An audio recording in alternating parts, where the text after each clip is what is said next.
Welcome back, YouTubers, to my channel, a very everyday encounter normal life from an Aspie. As you pretty much are aware that right now, this is basically the drug-free series that is going to be addressed to everyone that needs to be addressed to, be it young teens or just young adults, or even one that you know of a family or friend that you suspect that has these classic signs of addiction, that will be used as an educational tool sort of thing. And hopefully that maybe you can share it with your friends and family and out a community of your friends and family to actually create an awareness and understanding and know-how.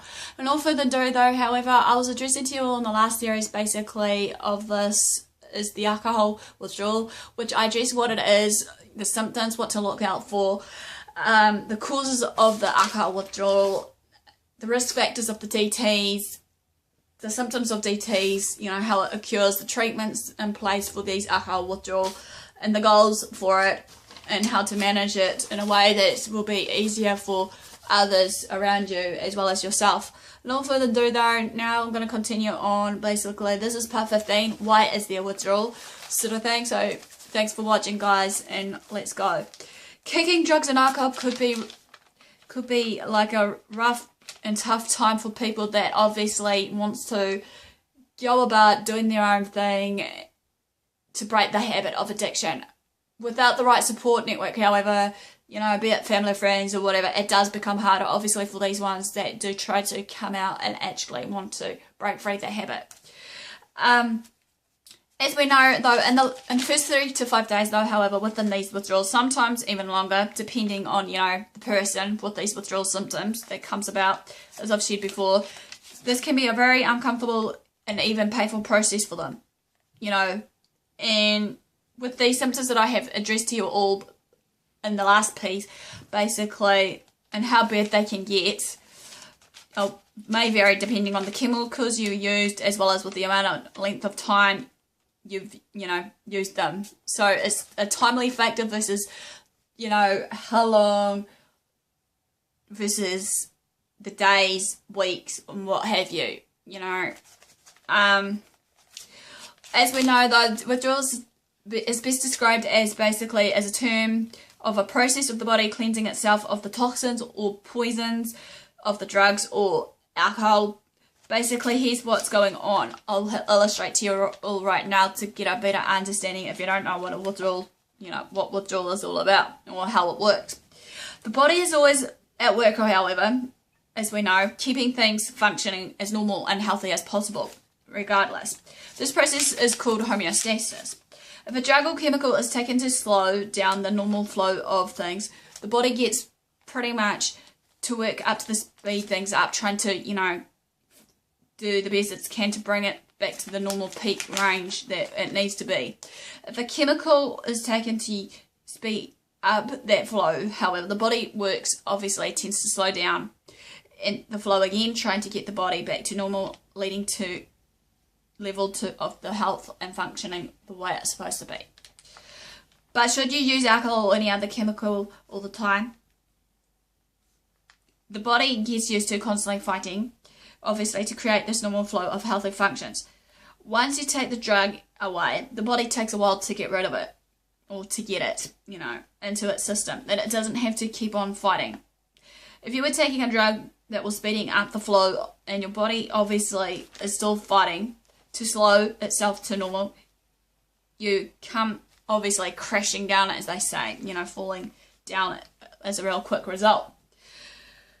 For the result of this, however, you will end up with symptoms such as, like I said, unbelievably tired, irritable, edgy, you get it moody, and you get argumentative. You don't know where you are. Maybe if you're taking certain form of drugs that you want that next high, your next fix. But then again, like if they say on the other hand, if you don't have a drug that once slowed your body down to that flow, and the body is still fighting to speed it up, go into a state of typically called high anxiety. This means you won't be able to sleep. Your nerves will twitch, I should say, and your stomach will become upset, obviously, because you're really upsetting the body systems and the body of what needs to be functioning right, regardless what it may be. You know, if you want to understand the principle better, try this experiment. Okay, 1 hold out your hand and ask a friend to push it down on it. As your friend pushes down on your hand, try to keep your hand in the same place, fighting against pressure your friend is applying to keep where it is. The last and not least part of this experiment is tell your friend to keep pushing down on your hand, and then just pull his hand away without warning you ahead of time. This is all about basically for that experiment how good your reflexes are, obviously, versus your force of gravity when it comes down to it. You know, because obviously sometimes with these testings they do this for people that are drunk or almost drunk, 9 times out of 10 that I notice. Anyway, you'll find that once your friend pulls his hand away, your hand will shoot into the air, obviously with that force of gravity, trying to keep it in place against the pressure that was there in the first place once it was held down. When your body fights for this homeostasis during drug withdrawal, however, it's like your hand is shooting in the air because it's still fighting to keep things at a normal rate and a normal pace and normal pressure to keep it down, even when the hand has been removed.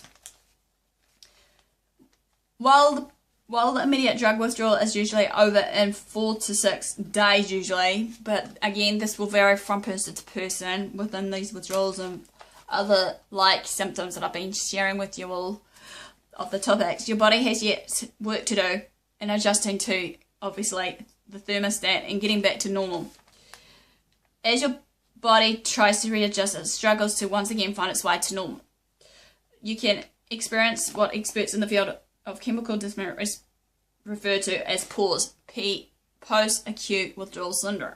So obviously, basically, what I'm saying here is, you know, in this part, you got to remember that basically our body obviously is important to do its normal jobs, but then when something interrupts it, be it us taking alcohol, you know, drugs, it does interfere with the chemical balance of homeostasis and whatnot. And also, like I said, in this thermostat one as a key example to remember on the thermostat, imagine your body as like a heater or radiator, as I imagined it when I was doing biology, how temperature regulations and all that works as a thermostat of that. So basically that ends obviously part 14 or 15 I'm up to basically of my series right now. Please give me the like and the thumbs up. Pretty much you support me basically by sharing the videos to family and friends to create an awareness outside your family and friend circle, maybe just to anyone maybe you feel it needs to be addressed to, because like I said, I want to create an awareness because you never know, someone might need it, and it could possibly with this learning aid tool help them to understand better what's going on.